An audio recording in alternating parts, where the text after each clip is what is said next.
Mm.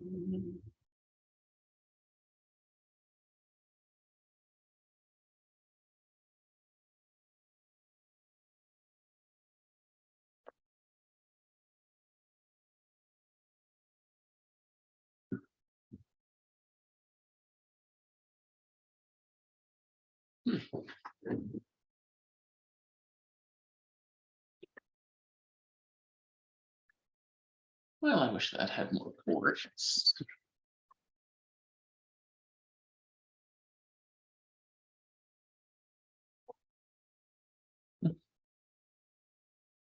And so it is.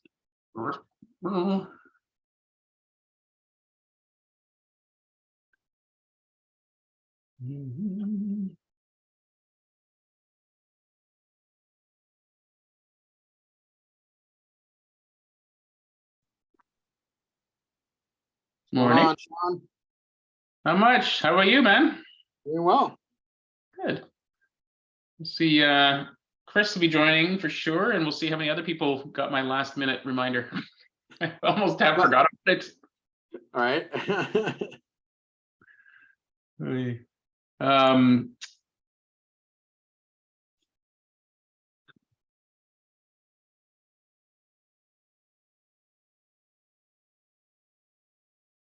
Yeah, I'm still in the works of trying to get another venue interested so I could go to the next level. Okay. Right now, if I'm doing only one a quarter, it doesn't pay for me to jump up yet. Yeah, sure, I'm trying man. to get only way I could do that is if like, I'm hosting my next one at the one venue on the 20th of this month, doing all holiday themed stuff. So I got to go put my holiday list together soon. But what I'm hoping for is over a sellout. Like I need to be able to show her a big crowd and go, hey, look, we have over 30 people playing. We've got, these many people. Like next time I do it, if, unfortunately last time got rained out. So I only got to go with one of the one game before we had to close out. But I'm gonna take a picture of the screen and look at how many people are in queue or holding. To try to justify some of the costs or get it sponsored by somebody else so we could upgrade to the next level. Yeah, cool. Are they helping you with promotion? Like, do they? They already promoted. I mean, like, I got something. They put on their Instagram story. And even though it went on the 20th, they already started promoting it. So. Okay. Yeah, and I get a good following from my trivia. I host trivia there too, twice a month, and right. I'm getting a good following there. So I let people know, and just, gotta be the right venue, right people. Like there's another venue that's closer to my house that I'm trying to get them interested in it. So we'll see. If I get them going, then that'll be two venues, and I'm like, okay. But right now the other one thinks it's a specialty thing. It's not a once a month thing. They want to do it once a quarter, and I'm like, okay, fair enough. You're doing trivia twice a month. I can't push you too much. But thanks for at least doing that and bringing in bingo at least once a quarter. Are you allowed to give a preview of bingo on a trivia night? Like, hey, are you guys open to staying for half hour longer and trying this other game? We're doing it on such and such, and like basically use your existing platform to promote your other nights. Well, yeah, like I said, they are good with wanting to make it a specialty thing. Like we're going into our second year. They've confirmed they're sending me a contract which has trivia and then bingo once a quarter. Like they, I try to see if they want to do it once a month, but they very much feel like it's a nice specialty. They don't want to kill it and do it too much. So for them, they want to do it there. This other venue I'm trying to get into, and I told them I'll come do a freebie. I said, let me come in and show you how it's done. So we'll see, Yeah.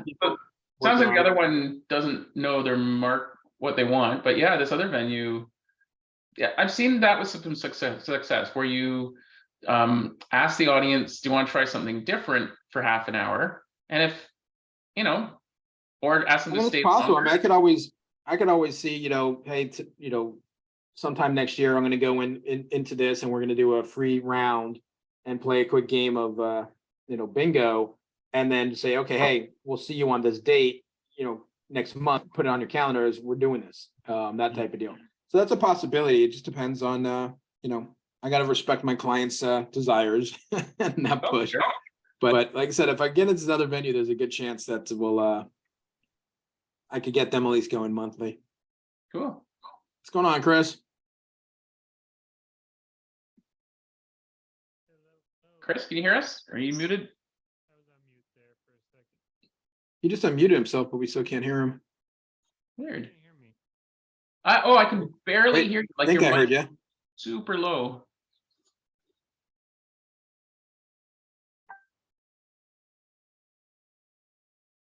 How about now? Yes, definitely better. Yeah, it was like your mic was turned down but not off. I was experimenting with another mic input, but Zoom might be not liking it. Cool. Looks like we got Scott here as well. Woohoo! There he is. This looks like it'll be an intimate group, but it was funny. I was moaning to Chris the other day, like there's no way to create an event in a Facebook group, it seems. You can only do it with pages. So it was pretty much drop a post and go, hey, this is where you find me on Friday before I head up island with my wife. That's interesting. Quite literally the I didn't know plan. you couldn't do that with a page. With a page, you can definitely create events. Oh, but with a group you couldn't. It's Yeah. weird.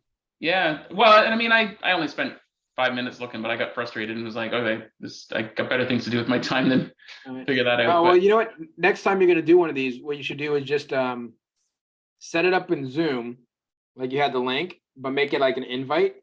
And so then everyone who sees it clicks on it then, and then all of a sudden it goes on their calendar. So I would have remembered, oh, hey, I signed up for this. Let me put on my calendar versus, oh, I totally forgot. And thank you for your 15 minutes before message that popped up on Facebook. I'm like, oh, I got a notification. Oh, that's right. I had that today. you can do, how is an invite different than the link? Like they actually give you, It's still a link. You get a link, but then I'm signing up. So when I sign up for it, it then shoots me back an email with the sign up information. So instead of just the empty link, I now have, you know, the time, the date, all that information. So that it's more apt for me to put that on my calendar as a reminder. So now it's on my calendar versus just being oh, hey, here's a notification reminder. weird. I'll have to figure out where that is. I didn't see that on mine. And it's not, is it part of just the basic license? Like Yeah, I'm not on the you free could one. you could get that basic on Zoom. Yeah. And Facebook is notorious for like that link that's on the Facebook thing. If you try and paste it in your calendar, it's like it links to Facebook. So you got to dig out the actual Zoom code in there. It's a lot of fun. We got it though. Lame. Well, see, we're learning how to run a roundtable. And the first one is make the Zoom invite better. Got it. Well, it's 10:04. I think this is the group. Awesome. What I thought I'd do, I made a couple of quick little slides because I'm going to try to, well, Chris and I have been talking about how do we build community? How do we swap stories, share ideas, and how do we also not, for it's nothing to do with you guys, but how can we limit how many personal meetings and tours we give because it consumes a lot of time. Really, really fun. Everybody is super interesting, but at some point we need to like cherry pick on our time. So there you go. I just tell it how it is. So we'll do quick introductions, provide some company updates, product updates, and then some Q&A.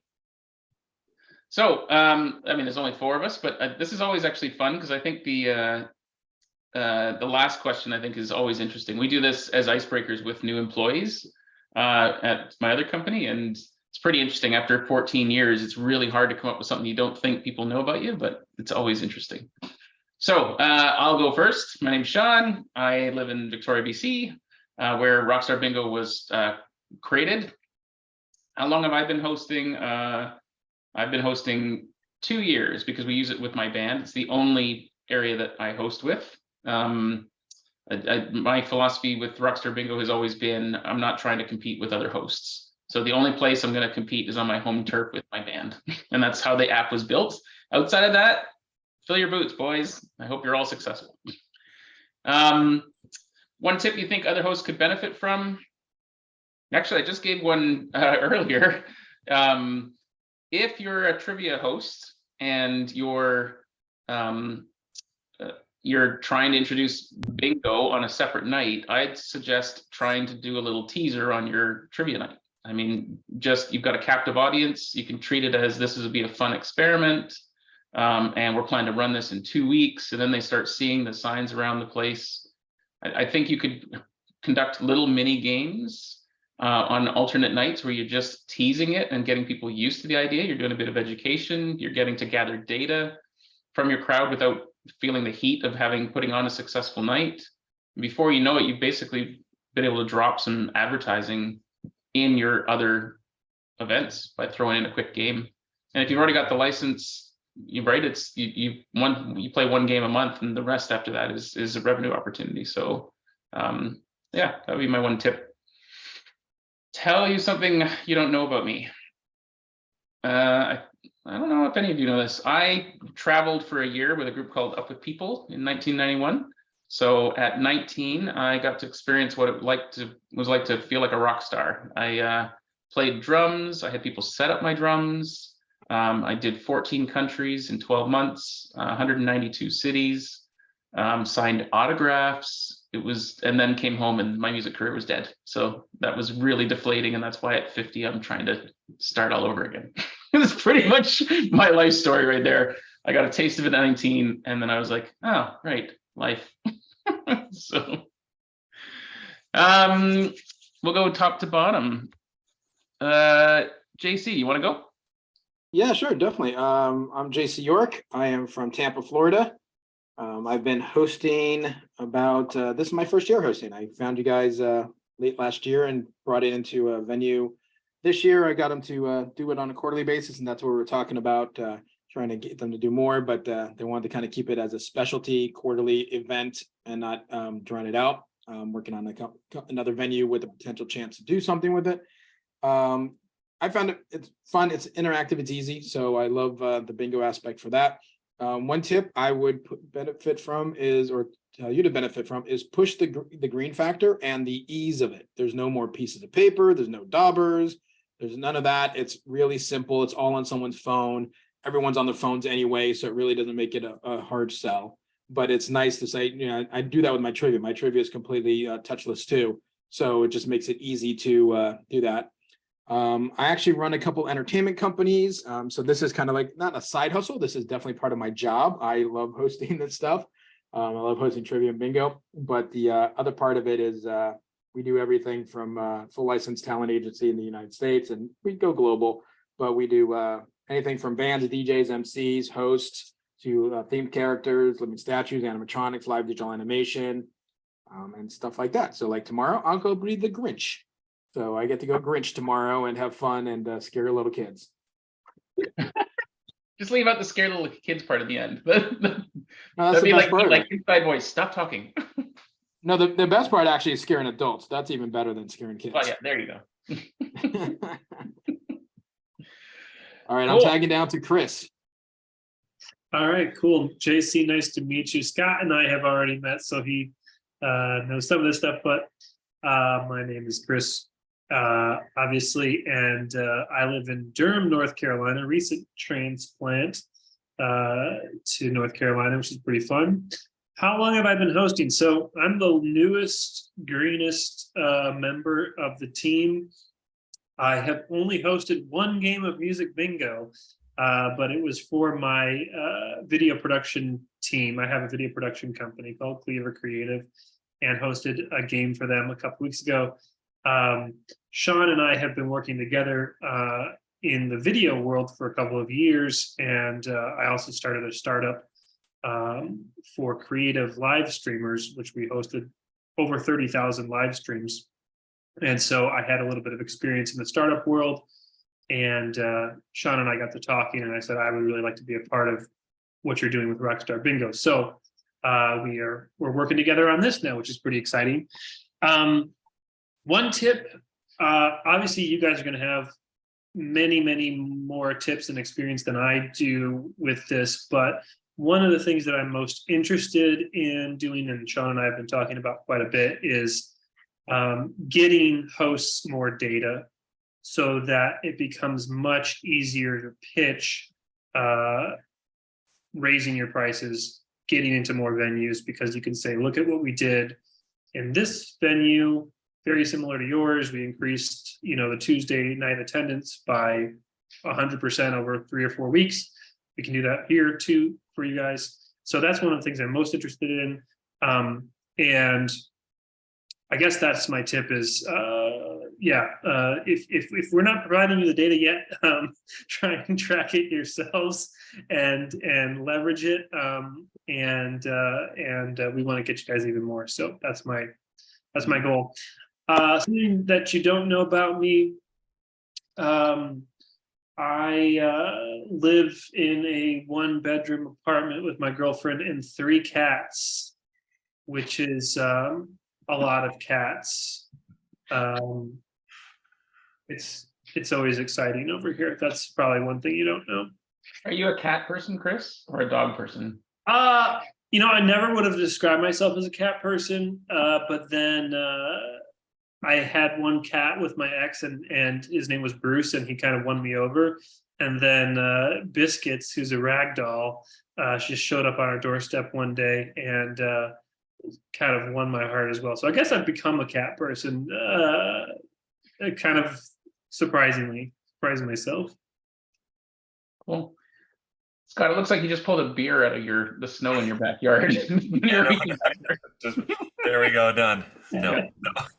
Let the dog in. As soon as I join the meetings, that's when the dog wants to go out, wants to come inside. So that's invariably, yeah. I've been sitting for hours and he's been fine. This is Winston. There he is. Hey, bud. Okay. Anyway, hi, I'm Scott. I'm from Edmonton, Alberta, Canada. So we got 2 Canadian, 2 America. Good to go.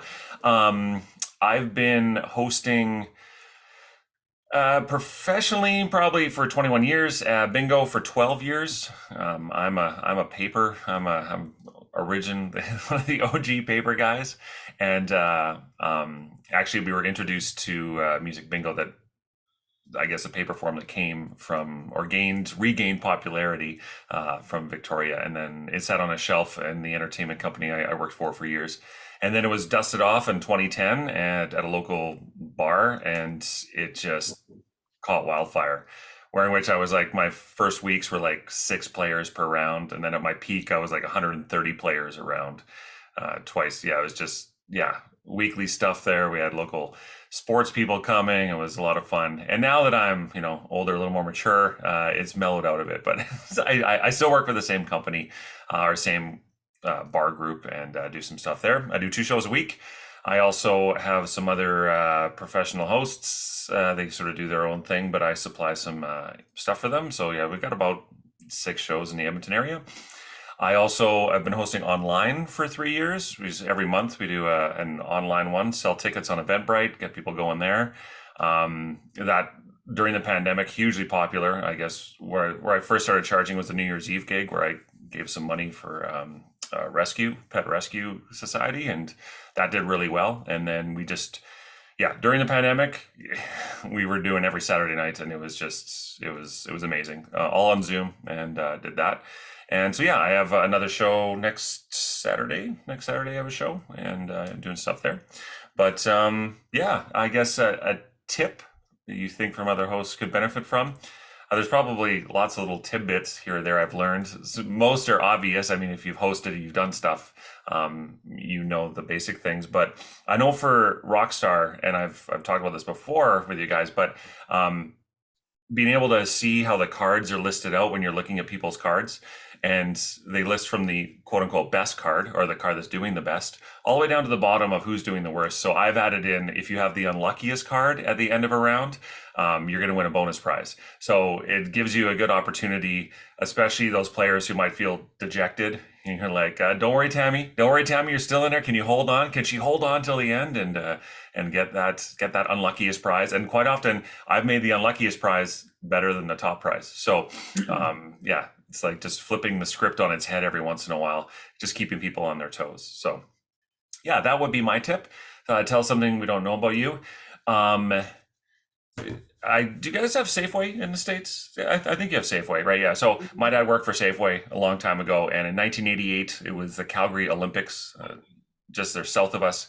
And I got to be in a newspaper ad wearing a big Safeway shirt, and I was just like 12 years old, and I was in print, and then selling ice cream. And I remember coming to school, and they posted it all over the school that I was on there. They must have bought so many papers. So that's a random fact about me, or a little interesting thing about me, I guess. So yeah, hi guys. That's And are you wearing a Bob Ross shirt? Yes, I am. Awesome. No mistakes, just happy accidents. I feel like Tammy's a real person because you've used that name before. So this is not like imagine this person named Tammy, like Tammy has struck. There's no, I know one Tammy, and no, that's not actually, no. She's not the unluckiest person, you know? Yeah. No? Luckiest person. We did add that to the roadmap too, or I did anyway, stuck it in there as, I think, helping with the unluckiest card. And I remember even talking that through, like, you don't want a card that's dormant where someone joined and then forgot and didn't sign out.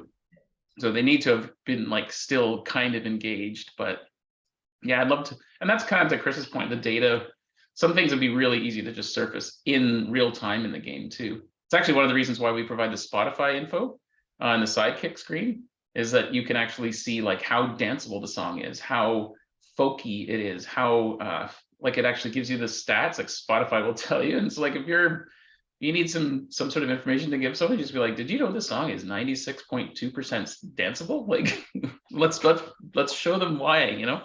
So That's cool. That's it for my fancy slides. So as far as company updates, as Chris mentioned, we're working on collaborating more and formalizing that. That's exciting. It's been interesting. Like Scott, you'll know this, and JC, maybe you won't, but like when I started Rockstar Bingo, it was within my computer consulting company, so it was the start of COVID. Actually, the URL it used to go to was letsplaybingo.ca, and I quickly abandoned that because everyone was trying to put apostrophes in and the .ca, so it didn't last very long. It was like 3 weeks. So that's where Rockstar Startup Bingo was grabbed, and then I sold that product from Regroove to a company I formed called Rockstar Antics. And so because it totally makes sense, when you buy a product from yourself and sell it to yourself, you need to like witness your own signature. And so that's just a complete waste of time and like doesn't make any sense to me, but that's pissing off the anarchist in me. So anyway, I paid taxes to sell the product from myself to myself so the government could claim their GST. And we're going to go through the same exercise again here, which is basically Rockstar Bingo as part of Rockstar Antics, which is really my platform to do things I want to do, including our band and all that stuff.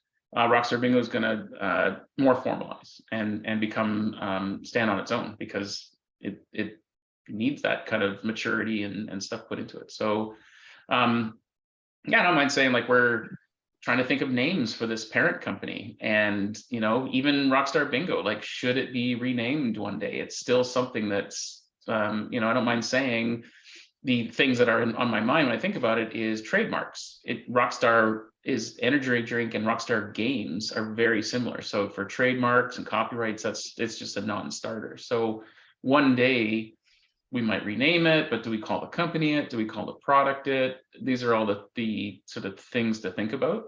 And then one of the things, I'm jumping ahead, but like one of the roadmap product updates is probably the most, the one everyone would like to see from what I gather is a bit of white labeling style. So, if you're a pro host, you would have your QR code and it would go to boring generic bingo software.com name where it's like meaningless. There's no Rockstar Bingo branding, but you can put your own branding on it. Like we're not going to get to the point, I don't think, because thinking through the architecture of it, of having your own domain names for this, but really it's just where do I point the QR code and show my logo and stuff. So that's like very top of mind. I would say it's probably, if it's not the number one roadmap item that we'll be addressing once we do a little bit of house cleaning, it'll be right up there. So, and based on your nods, I think everybody agrees that that's a good idea. So getting the feedback I was looking for there. But that, I mean, it definitely helps. I mean, it helps, especially if you end up getting in, depending on which venue you're in. Sometimes a venue wants their stuff there versus our name and stuff like that. But then we're technically white labeled. Yeah, they hired me, but I'm there representing them to be the host. Yeah, I'm the host, but it's the venue's dime. Or if they get sponsorship, Like, for example, Busch Gardens lately has been sponsoring our trivia. So they're providing prizes. They've been, they're pushing it out there. So I know my crowds have gotten bigger. And plus I'm giving away tickets to Busch Gardens every night at trivia. So to have something like that, if I had a white label and all of a sudden someone's able to, I give them that QR code or I give them the address and all of a sudden it pops up to Busch Gardens as the splash page, that sponsor is going to love that. And that helps my venue go sell sponsorship because I'm going to be able to go, oh, hey, here's this is an added benefit for your sponsorship. They're going to be the splash page. So when they first sign in, they're going to see their name, not my name, not even the venue name, but them. And so that it would help for that. I know that.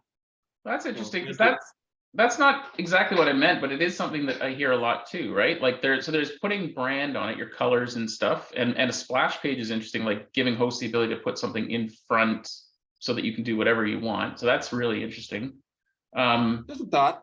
Yeah, no, it's very interesting because the other challenge is on these tiny little phones, there's only so much stuff we can cram into the corners, right? So but having a splash page where it appears and you get that full screen experience for a couple of seconds. But that's the first place they were going to enter in their code. So let's say, hey, we have our code, we know our code, and the first place is enter your code. Just like the agenda page here. This isn't the meat and potatoes, it's just the agenda. So make the agenda the splash page, click on this button here to enter. Okay, I've just at least ran into a splash page first. So it's small, it's easy, it's just there. You put up a graphic, whatever, it's simple, and just it adds to it without having to worry about branding all over the something. Because I want to take over the branding. If we are Rockstar Bingo, we're Rockstar Bingo. We're promoting the fact that this is our platform. Yeah. As a selfish need, and I don't know how Scott's doing up in or Chris, you're up in North Carolina. As a pure selfish need, I'm like, I sometimes don't want people to know that I'm using Rockstar Bingo. Exactly. Because I don't want someone to see that it's that, to me, you guys are extremely user-friendly. I've enjoyed using Rockstar Bingo. I don't want someone else to realize, oh, we could totally do this ourselves. So hiding you a little bit is kind of where I'm at because I want to be like, I'm selfish. I want to keep that. I'm the cool bingo host in Tampa, Florida. I don't want anybody knowing that this is the cool system we use and it's easy. I don't have to run around with pieces of paper and everybody else that all the other musical bingo people out there do. You got a cool software system. I want to, that's just me. So JC, I agree with all those things, but you must be using the premium version then. You're not using Pro because the screen in front that you're talking about is the custom join screen. And I'm guessing. Yeah, no, I think I'm the one level below the top. Okay. Well, why don't you? I know you're budget conscious because it's just getting started, but why don't you hit me up and why don't we get you on Pro and find a price that works for you? Because that custom join screen is the secret sauce. That's already a bit of that. It pulls back a bit of the Rockstar Bingo thing. You put your logo at the top, but yeah, like to your point, I would like to make it so it is as generic as possible, so that because you put time into marketing and social and building this thing, and then someone else goes, oh, I'm gonna just do the same thing, and I'm gonna get my friends to like their page, and before you know it, you're like duking it out with someone over a product you built and delivered to them. Yeah. So okay, yeah, we can talk afterwards. Yeah. The other thing, I wonder if we lost Chris, I guess, but I wonder if we could help hosts with providing like sample agreements that you could sign with venues, so that like when you book stuff with them, there's terms in it, so someone can't just come in and steal your. Oh yeah, no, I've got that within my own contracts. Yeah, okay. I'm not worried about that. Maybe the random new host might have that, not have that type of thing when they, let's say they want to go to the local Applebee's or something like that, and they're like, hey, let me host your musical bingo nights, and they might not have that individually. So yes, that could be something there. My fear is I'm not worried about my venue. I'm worried about someone coming to my event, seeing what I'm doing, seeing what product I'm using, and being, oh, that's easy. Like for my trivia, I mean, it's out there. I can't get around it. I don't care. I use Kahoot. Everyone knows Kahoot. Kahoot's it. Every teacher in America knows Kahoot because they use it for their school system and their training and stuff like that. That's not where I separate myself from trivia. I separate myself from trivia because I'm a good host. And then two, I create all my questions. Like I go out there. I don't use cookie cutter questions. Every time I do a game, I do six, and I'm insane because I do 3 games in an hour and a half and I do 20 question games. I'm doing 60 questions every 2 weeks practically. And I'm coming up with them brand new all the time. So they're topical. This year, I pull stuff out of the general atmosphere of what's trivia out there. But I'm not worried about trivia in that regard as much as this is a different type of system because there's less work involved after you go and create your playlists. Yeah. And that's why I'm saving my playlist. I'm creating my playlist and I save them because I'll eventually recycle them. And once I get to a venue that I'm doing it once a month, twice a month, then I'm really going to need to be have a mega playlist there. Like I said, I spent that time when I went through your current playlist and found all those duplicate songs that were that didn't work because then it screws up your game when you have 2 songs of the same thing and they're in 2 different positions and someone I clicked that song. Yeah, but unfortunately it was the wrong row and number. But they don't know that. Thanks for catching those, by the way. That was interesting because those set lists or playlists were fine at one point. So I don't know if Spotify deletes songs that they find are in violation or something, but I don't know how to check for. Well, I mean, I think deleting a song's not the issue, because then it just wouldn't play and it moved. It's more of the duplicate song that matters. So if there's 2 songs of the same artist or 2 songs of the same, the actual same song, that's where it becomes the issue because all of a sudden, again, the card gets randomized. You got Don't Stop Believing Journey listed twice, and all of a sudden it's in the B row, and then it's also on someone else's card in the O row. Yeah. I'm calling B row, and if I'm not calling the row, and I just want them to, I'm making the game harder, and I'm not calling it, I want them to go find the song on their own. Then they click O, and I'm like, well, that's not the one the system chose. System chose the one in the B row, and so that's why I always double check in Spotify because there's that spot where you could change the order to make it like song title or artist title, and I double check both references to make sure that I don't have a duplication in there, especially when I'm building my own list. If I'm building my own list and I'm like, oh, I like that song, I like this song, I don't remember that 75 songs in that I didn't pick that song already. Yeah. So I'll go in and before I do my 75 plus songs, let me double check, make sure I didn't get any duplicates. Yeah, interesting.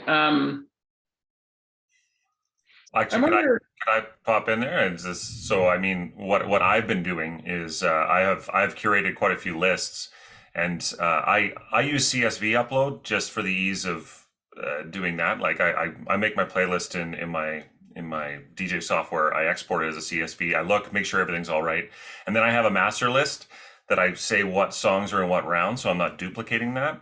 And then that's what I put in there. There are sometimes I will make a Spotify playlist based off of that once I have it all done so that I can utilize some of that additional information that Sean was talking about there. That's what I've been doing to try and, because there's nothing, as you said, there's nothing worse than if you have the same song twice in one round, exactly as you said. And then you're like, what's going on? But I've also disabled the automatic bingo verification, and I do it myself. So that's where if that mistake does happen, and what I really like, Sean, is you can turn it off and on. Like there's times I forgot, I'm like, oh crap, that's still on. Okay. And being able to change that on the fly is really good. I find very helpful when you're wanting to launch that. So when it comes to playlists, they are as you said with the trivia though, your playlists are what make you a special host. Anyone can really log in and do this, but to be able to execute the hosting and be able to curate those playlists, that's what really makes you stand up and above. And there are some other things I do too. I know Sean's like, Scott, you're crazy how intense. Like I actually use OBS software. I send images to the screens. So I do all my custom advertisement and I let people know what letter a song's under. I made my own Jumbotron as Sean was making Jumbotron, but I sort of control it myself. And then Sean made it. I'm like, that's kind of what I do. But so sorry, you're sending a separate signal to the TVs. Yeah. With things that are matching up, or how do you match them up to the software aspect? Well, what I do, it started with doing the online. Basically, I use OBS software, which is open source, free. You can use it. It's like broadcasting software. But because what I was noticing is what I was doing before Rockstar for online, I would physically make PDFs of cards and email individual PDFs to people, rather intense. And I was so thankful when Rockstar came along. But people needed to know what letter a song was under. They didn't know what was going on. So in the background of my images, and I can probably even drop it in the background of what I was doing, it lets them know what letter a song's under and then what we're looking for. But I'm still here right up front. And then I have my advertisements up over here. Right. And so I'm using green screen, doing that sort of thing, keeping that going. But then when I moved live back again, I'm like, I've learned all this stuff. Why don't I send that to TVs? So that's when I started getting subscriptions to music videos. So I was sending the music videos on top of this. So on the screens, you've got stuff, advertisement going, and then the music is curating itself. Yeah, so that's sort of what I've done. I've elevated it, which makes it tough to duplicate and also to train and make sure that people can do it. Once you're set up, it's fine. But getting to that just base level can be a bit of a hike, but I absolutely love it. I absolutely love it. Right. So I know I'm looking away from the camera, but I put you on the big screen so I could see what Sean was doing better.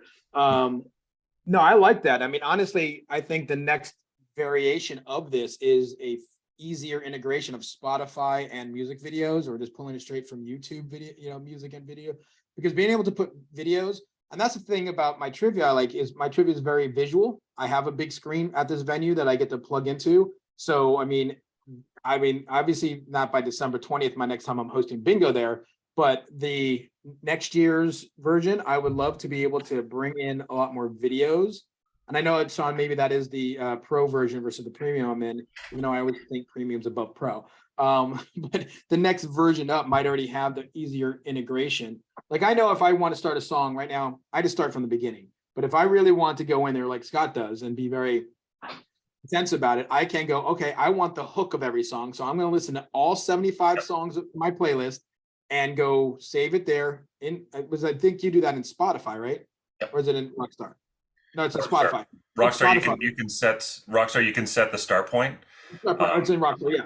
So go into Rockstar and remember how to do it in minutes, because I think that's how the video was, right, Sean? It's by minutes. You have to find like, oh, this is not just say the 3:52 mark, but I got to find it in a certain mark of how to spot a song.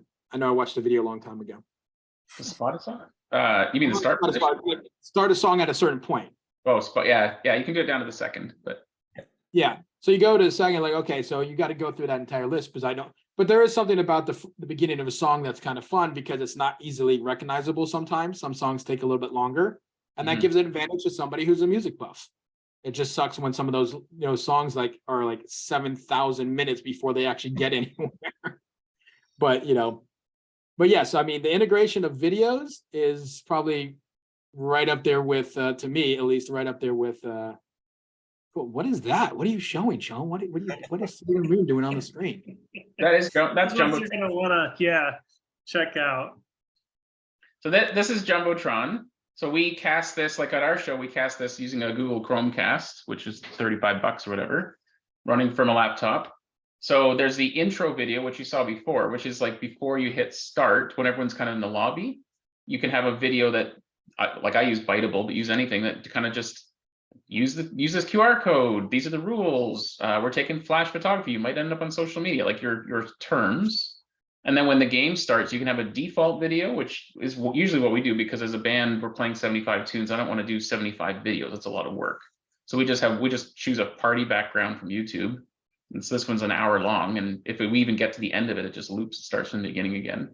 Some of them are hilarious too. Like there's one where it's just weird video footage and trippy, like sheep that have 4 legs and they have 8. And then it's all like, if you were on mushrooms or something, it would be fantastic. But anyway, watching that behind this giant 22-foot screen behind the band is really engaging. And so you can show the last 3 songs. You can turn this off. Your brand, right, sits up in the corner. It shows the code. You can use the letter. And we're going to add a bunch more stuff to this in the future, like being able to, I think we're probably going to give you the option to put it in different corners based on what you wanted, like just move it around. The current song, if you want to like help people cheat and actually tell them the name of the current song. Like there's all sorts of things we can add in the future that'd be really easy to do. But yeah, that's Jumbotron. Oh, that's cool. And the custom join screen you were talking about would be this. Rockstar Bingo join/Rockstar night. So this would be our custom code. Apparently that's not it. Oh, I have to Or go here. it might be because you have an active game going. Each browser recognizes Yeah, the fact. I'm trying to do something I shouldn't be doing. That's why you should practice your demos, and that's why this wasn't going to be a demo, but here it is, a demo. No. So the custom join screen, we replace the Rockstar Bingo with your logo, right? And then there's a call to action button as well that you can point to, like click here to sign up for our, next event or events calendar or drink specials or whatever. And those are areas that we definitely want to expand upon. So.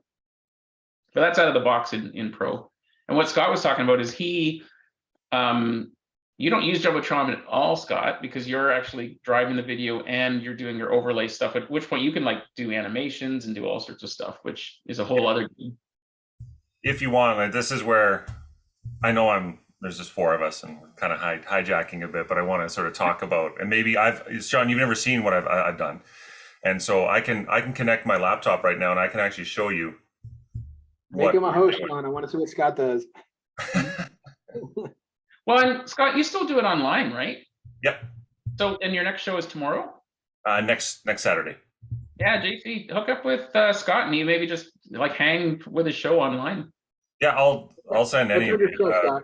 I'll send you a complimentary link to the Zoom. You'll be able to get in there. What time you do it? It starts at we do trivia first for an hour. A different company does, and then I have to think about your time zone. It's gonna be late for you.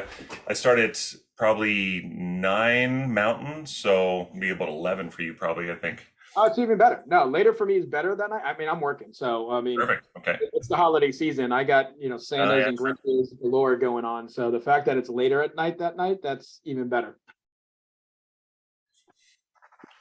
All right, I'll just let the other Scott arrived. Yeah, the other Scott. Mm-hmm. Oh, the imposter Scott. Yeah, Oh, he's trying to be Scott number 1. What do you feel about that, Scott Parsons? Yeah, that means the other Scott was Scott 0, though, right? So, and just being mindful of time. We set this for Q2. I have a hard stop before 11. You guys can keep going, but I will definitely disappear. I'll turn into a pumpkin in 22 minutes. So well, sorry to hijack your plan there. And Chris, you stop talking so much, Chris. I know I'm enjoying hearing your different hosting styles and everything. So it's all good. I'll just if I can share the screen, I will share the. Looks like you have permission. Yeah, I'm just trying to figure out what's going to be best here. Okay, I know what I'll do. There we go. I missed the part where there's 2 Scotts. Is there actually 2 Scotts? Because there's multiple Seans in bingo. No, he joined Zoom as a second Scott. So Okay. Scott. Yeah. So Was I the only one who dropped off? I'm assuming so. So here's what I kind of show. This is what gets sent out to TV. So I got the QR code in the bottom corner.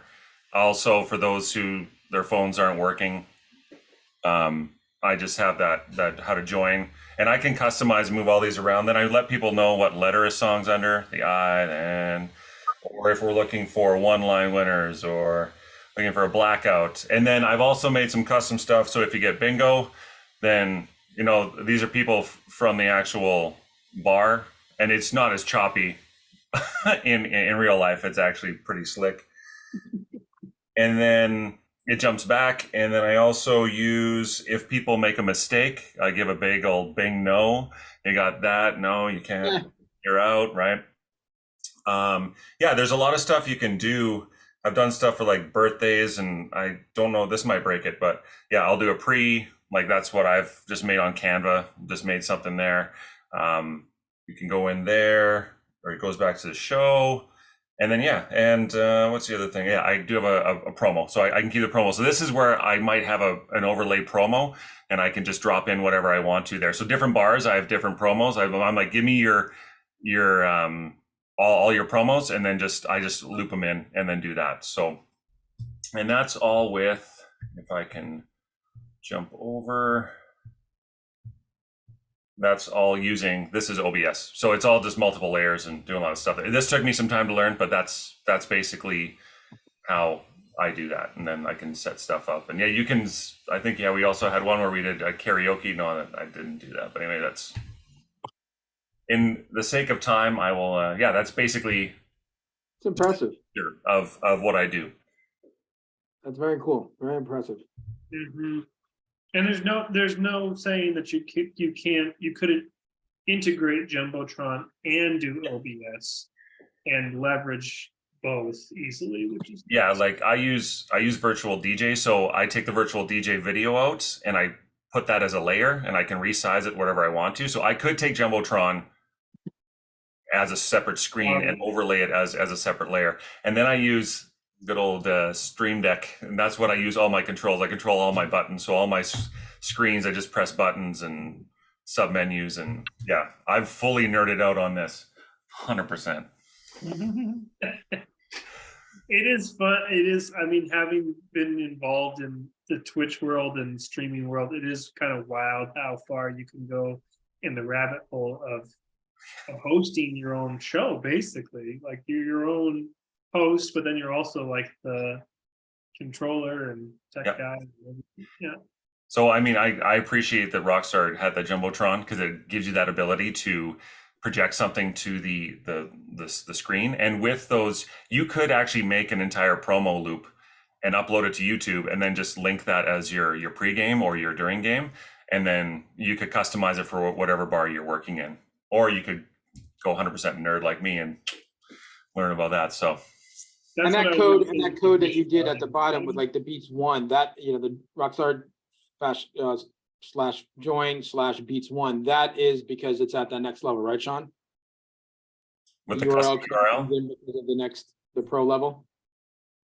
So he was doing all of that through OBS, which is a separate freeware. no, he's asking about the join screen URL. The join screen URL, that is, I'm not sure if that is a premium feature, but yeah, you can do a custom URL. So rather than rockstar.bingo /join, I add /beats1, and then they get the game code automatically, which is nice. Yeah, it is definitely a pro feature. Oh, by the way, that was another thing. We are renaming premium. So JC, it was interesting to hear you say premium's above pro, because in my mind, pro, you charge for something, like you're a professional, and premium is more like a premium product. So, but we had that conversation yesterday, so it was very interesting. Like we all think of things different ways. So premium is going to be probably, well, I think we've decided we're going to call it basic, because it is the sort of basic entry level. And we're actually going to back the price right standard. up. I think standard's a better word for the product versus calling your product basic. Yeah. Standard level has it like that's standard. This is what you get. This is what our product is. You want the pro version, you're upgrading to pro level. Yeah, well, oh, I can appreciate that. The problem is we don't want anyone to buy basic or standard.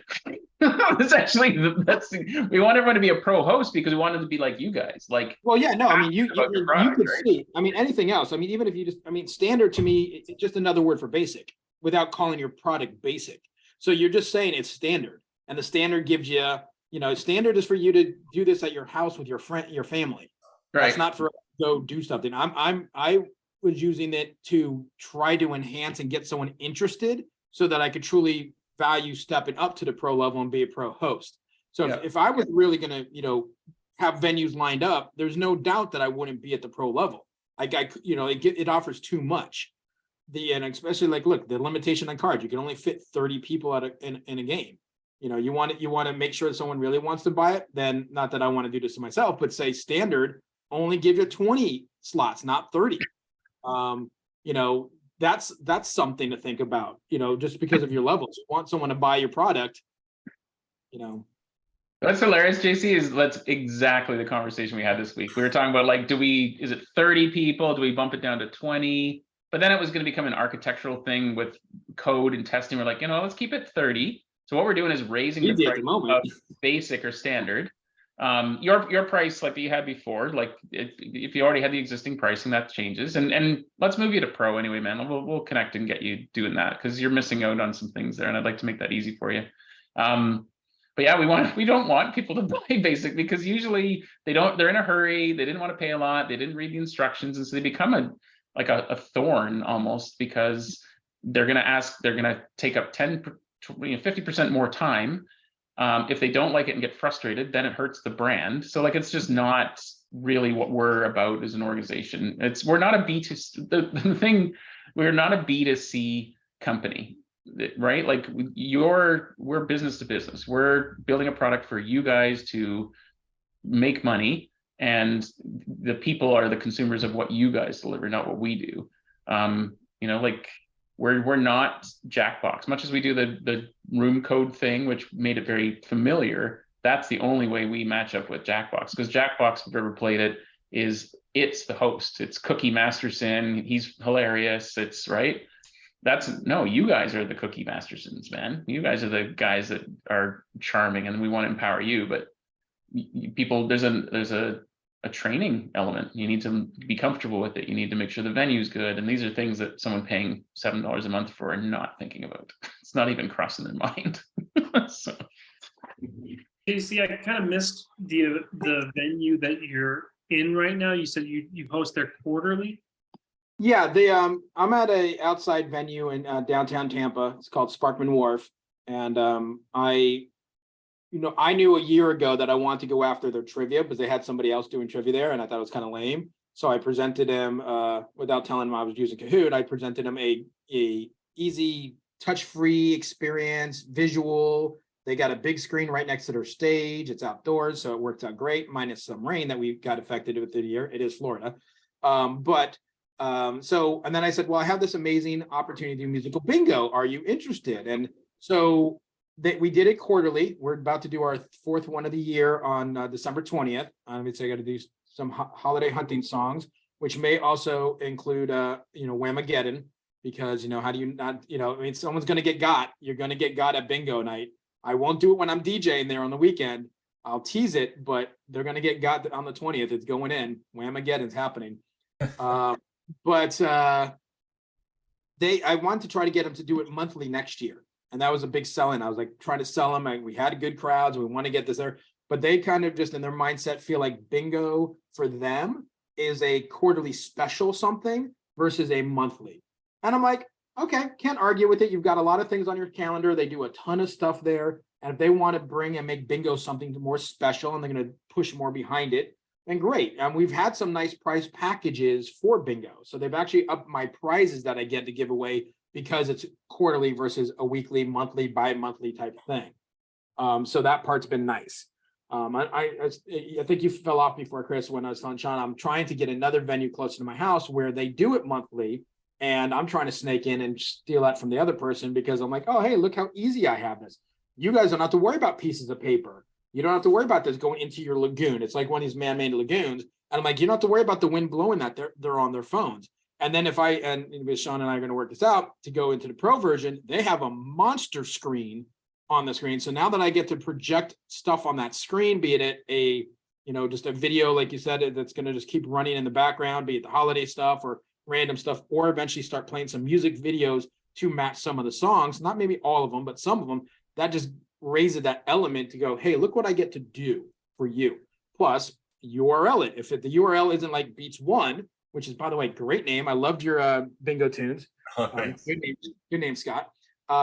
So if it's not something like that, where it's just one code where it's like, okay, let's just call it musical bingo instead of Rockstar bingo. I'm just going to go, okay, MB1 or something like that.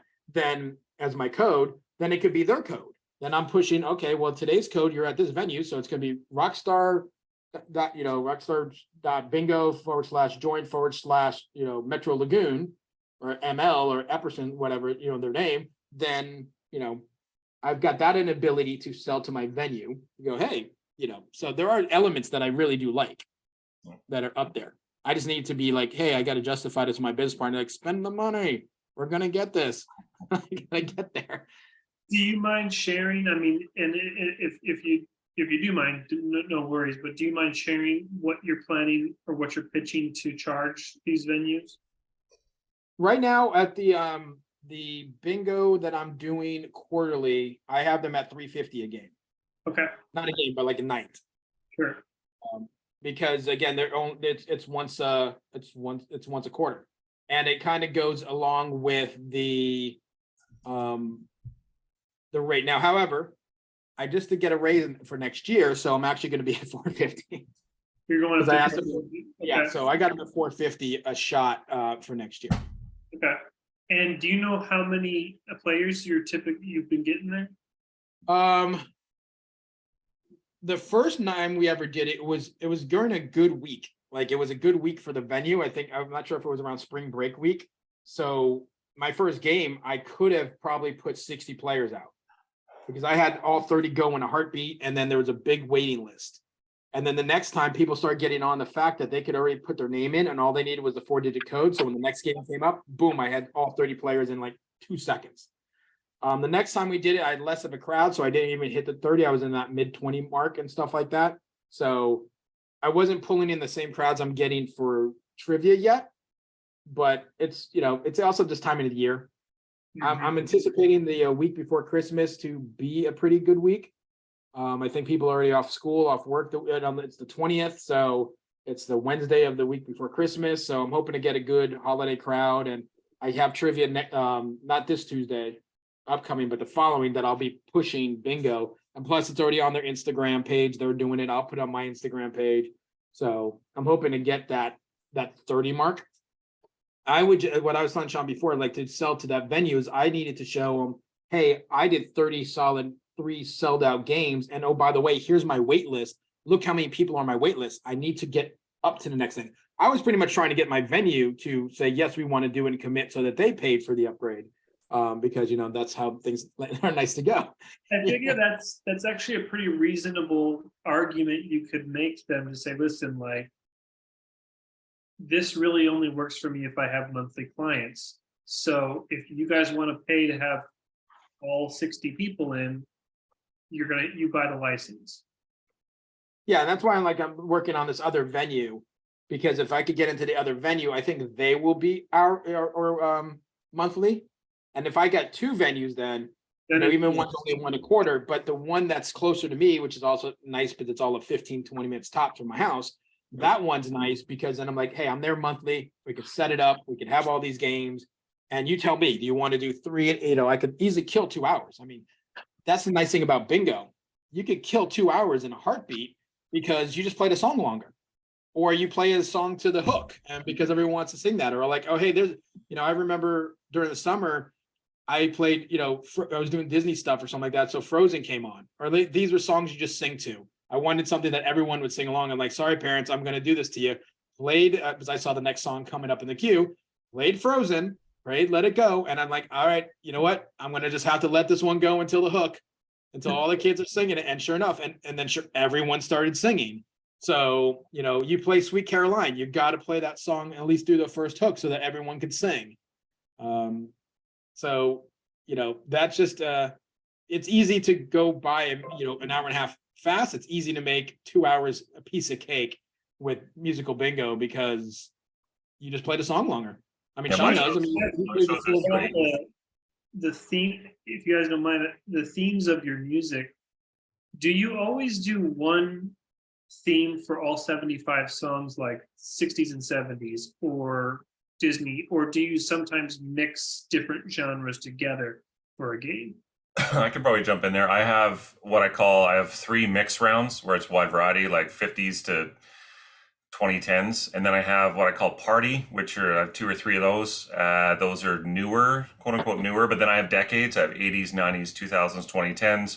I have one hit wonders. I have a Marvel music, all music from Marvel. A Halloween round. I also have, because sometimes we have hockey games, because my shows are about 3 hours, so I do 2 rounds, and I have like a classic round that has all the hits. So when you're only doing 1 round, you just hit them like you're DJing a Christmas party. You're just boom, 75 songs, you're right there. I also have Canadian content, right? That's for us Canadians there, and I have an EDM round.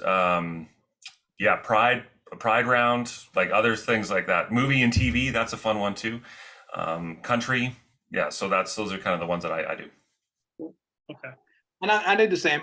There are a mix of like, hey, here, just top 40 or hits like that. I obviously, you know, utilize you guys first. So I look at what playlist you have, and maybe I'll start to build off of that playlist and like, oh, I like this one. And like for Sean, I checked to make sure all the songs were legit, so there was no issues. Because there are songs that sometimes don't play on Spotify. Sometimes the license goes away or somebody doesn't have it, or so I'll just start making my own, but I'll build off of that playlist. Obviously, this upcoming time it's the holidays, so I'll do a lot of holiday music coming up, and there may be one that's just generic holiday music, or maybe all famous songs via holiday songs. And I'll start in Spotify. I'll start listening to songs because that makes an easy transition. I'll go find one. I'll already start my own list. Oh, add to this list, add to that list. So I'll just build one list off of just randomly listening to a bunch of different music. But like Sean said, I got the decades. I'll do one hit wonders. I then try to find, I do Broadway, or songs that you want to sing to, like, shower, you call them cars from the songs from the car, or songs from the shower. So ones that you want to belt out loud, you can't help but sing. That's ultimately one list I'm still trying to work on. Just really build like, what are those ultimate songs that no matter what you do, you're going to want to sing along to. Because I think there's a stupid trend on Instagram or TikTok now, or Instagram Reels, where it's like they'll play the song. Can you listen to these songs and try not to sing along? And you're trying to sit there plain face of like the stupidest reels ever, because like someone's like, oh my god, I gotta sing, and like they're looking like their head's gonna explode. I'm like, really? Stop overacting. But it's cool because these are great songs that you would normally like, okay, I'll sing that song.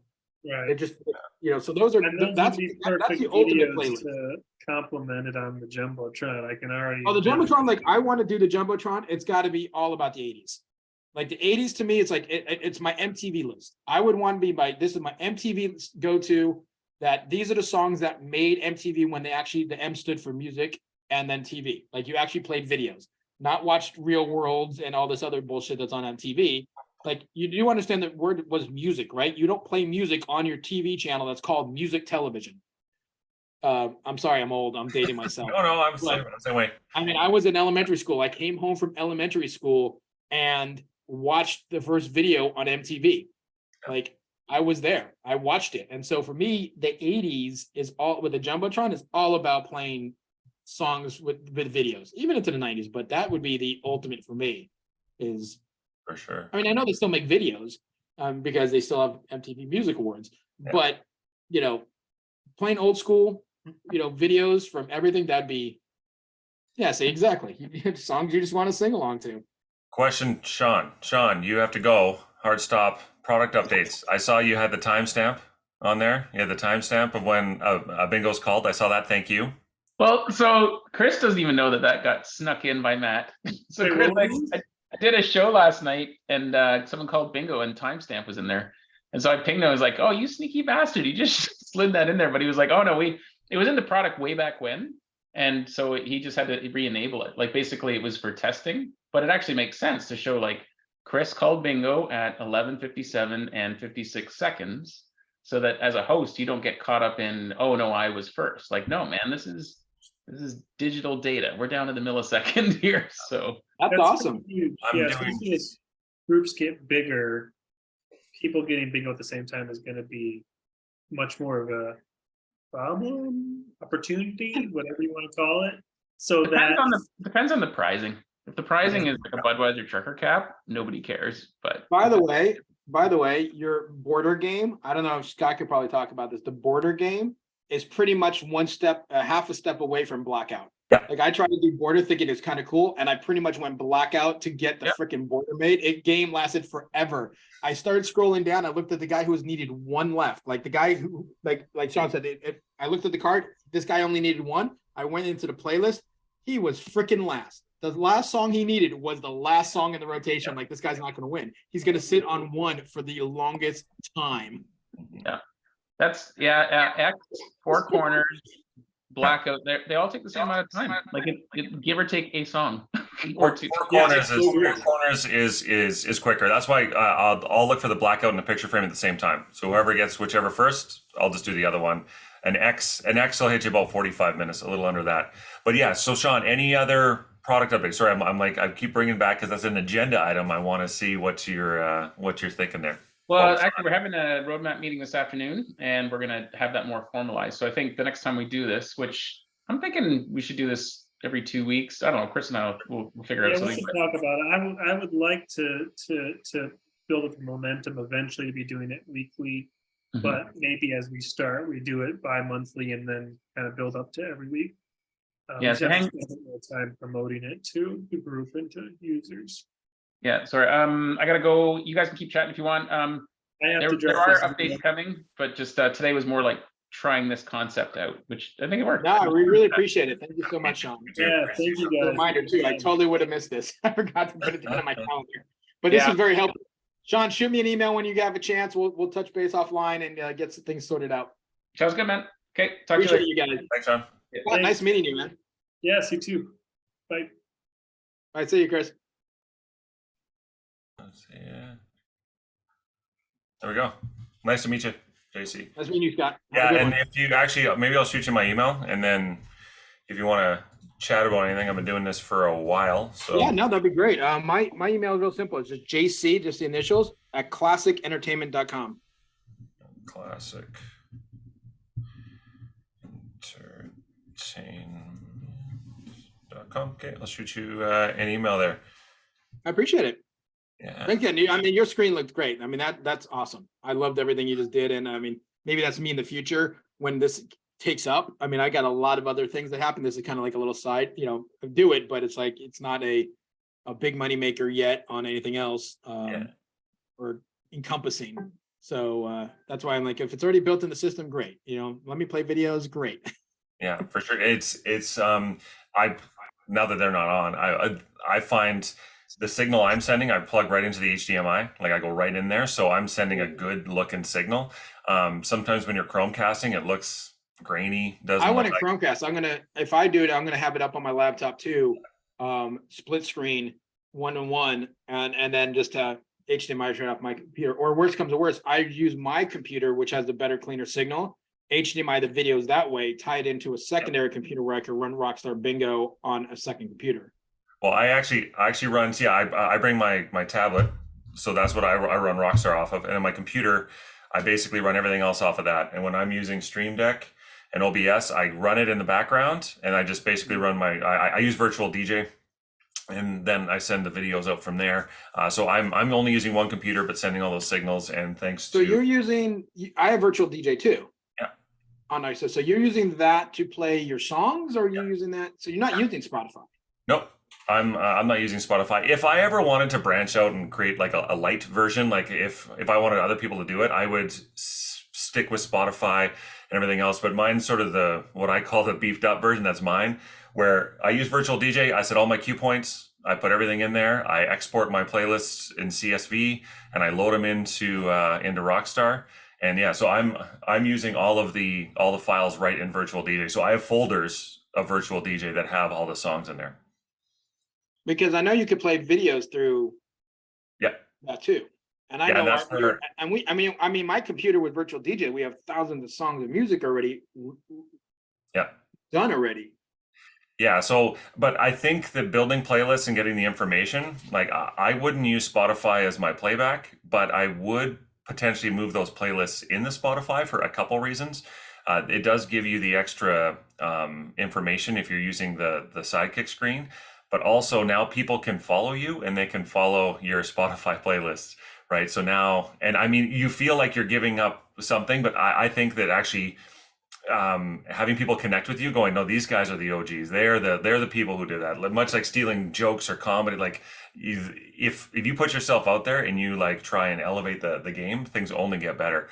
But that's very handy. But yeah, basically I use CSVs for most of my playlists. I mean, so in regards to that, I'm very new about this. Yeah. Like I said, I'm only hosting my 4th one. Obviously I've played in the system, I've done stuff, but it isn't like, oh my God, I've taken it to even remotely close to your level. And I've just like, okay, well, here's Stupid Easy. Stupid Easy is I create my own playlists, because honestly, their playlists that they had, like I told you might have caught on, like I went through all the playlists that they actually had up and go, Sean, here are all your errors. Yeah. Like, and he was like annoyed because they had someone do that for them. That was a page. I'm like, well, they screwed up, because here's this playlist with multiple songs that are duplicates, and you can't have a duplicate song. It fucks up the entire game. And then, so I did that for them. So I just make my own playlist now. Yeah. Obviously you don't go in there. It's easier, obviously, in Virtual DJ to go find a quick song, hit cue, and go like, boom, I've now queued that song, and it's now, I have it on the right, and now I can hit save, and now I've made my own playlist. Yeah. And it's an easy right click on, obviously in your playlist to go, okay, remove duplicates. Okay, that's done. So now you don't have any duplicates without even having to look. It's done it for you. So you would then save that as a CSV file? Actually, there is on the Rockstar. What he was talking about is the person who was doing his marketing for before. She's from England, and I think they had a little falling out or something happened there. But I like that girl. Yeah. So, but I did a video with her on how to use virtual DJ, and actually, let me just see who's the actual. Are we just It's probably up on their stuff. Okay, perfect. I can actually show you again here. I'll just sign back in on that. Back. See if I can find it. There we go. Almost there. I can pretty much demo it for you.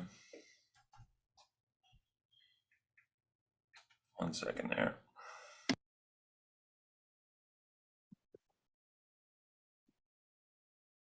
There, you may just have to let me in. I think I'm in the. You're the host. You have all the power right now. Really? Yeah, you made you. That's weird. Probably because you know what? I was second in. Yeah. So when he left, it defaulted to me probably. Okay. So I will share exactly what I do. So what I have here in the virtual DJ is on this left-hand side. I make individual, I don't save playlists for a couple reasons. The other hosts, and this, I don't say this in front of Sean, the other hosts, we're having a big struggle between paper and digital. I'm doing digital, but I have other hosts doing paper because the rooms want paper. They want it. So I have the ability, I can make my own cards and I can do everything there. And there are some things you can't do in this yet that you can do in paper that I'm trying to subtly push towards. That's why I was asking about product updates. I'm waiting for this one thing and then it'll change the game for me. But what is it?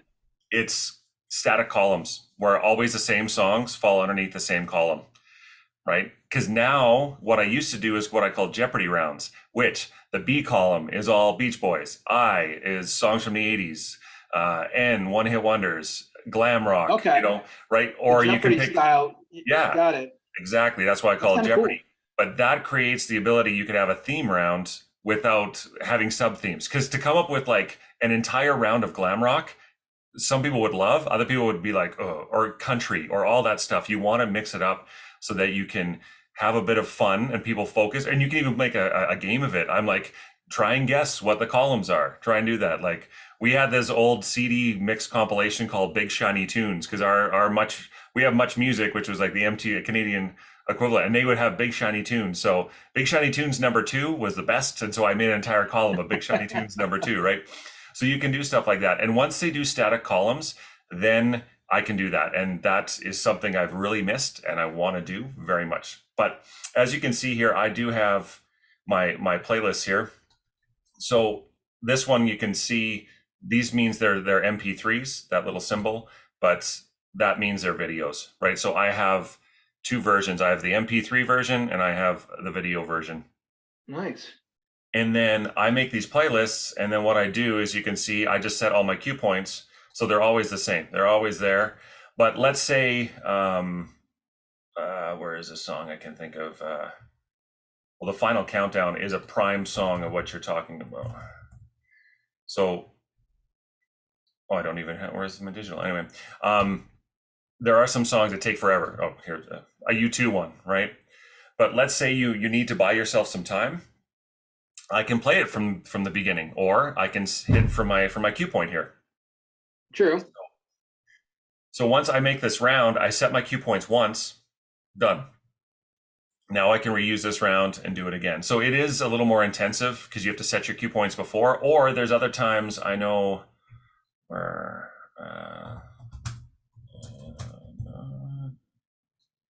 sometimes I have some that have 2 or 3. I just got to find which one it is. I've got 10 versions of songs here. But there are some where I'll have 2 or 3 like 2 or 3 cue points, depending on what I want to hit. Like there's one where, one of the players' name is Karen, and the point later on in the song mentions her name. So I'll be like, oh, this one's for Karen. There you go. And because it says her name. Or if she's not there, I'll just play it from the beginning, or like those other things. So the nice thing about those cue points, you can set multiple depending on what you want to do. And then basically, when I have something going here, as you can see, here's the side screen. That's virtual DJ. So what I do is I ask OBS to look at this screen. I have to make sure it's up here. And then I just drag it off to the side. I'm dragging it into the corner. And then when I open up OBS down here, which it is a learning curve, but once you learn it, it's so much fun. So there it is. So now it's actually looking at the virtual DJ. Oh, sorry, it's not sharing it. Sorry, I have to share something else. Let me see if I can modify my share here. Where'd you say you were based out of again? Edmonton, Alberta. Edmonton, okay. Yeah. Yeah, so you can see that each of these components are individual layers, but this right here is actually grabbing the virtual DJ video. So if you had the Jumbotron, you could actually have it as a side screen. It'd be a little bit of setup, but you'd have to, once you have it set up, then you're all good. And then this whole thing is what I send to the TVs, right? I just send a full screen projector, and when I send it, then it makes, you can't see it, right? Oh, there it is. And then that's what gets sent out to the TVs. And then I use virtual DJ on my laptop. This is on the TV screens. And then I use Stream Deck, which is basically like a really fancy button controller that you can program to do different things. And it's amazing. And then I just basically change what we're looking for. And then, yeah, I've got the picture frame and blackout. As you can see, I actually put them on the screen at the same time because quite often I'm looking for them at the same time there. So yeah, this is how far you can take it. But using the Jumbotron is an excellent start. But I would actually, personally, I would recommend using virtual DJ as your main. Okay, so let's say I've got, talk me through this real quick, like I'm a dummy, because I am. I've got my virtual DJ open. All right, let's say I've got my playlist. I decided to call this, here I started setting up a new folder. Here's my bingo, and I made my 1980s playlist. And let's call it, right now at this point, just all video. I mean, not all video, all songs. Yep. So I just save that playlist as a CSV, upload that into Rockstar to recognize that that's my playlist. Then how do I link the two together?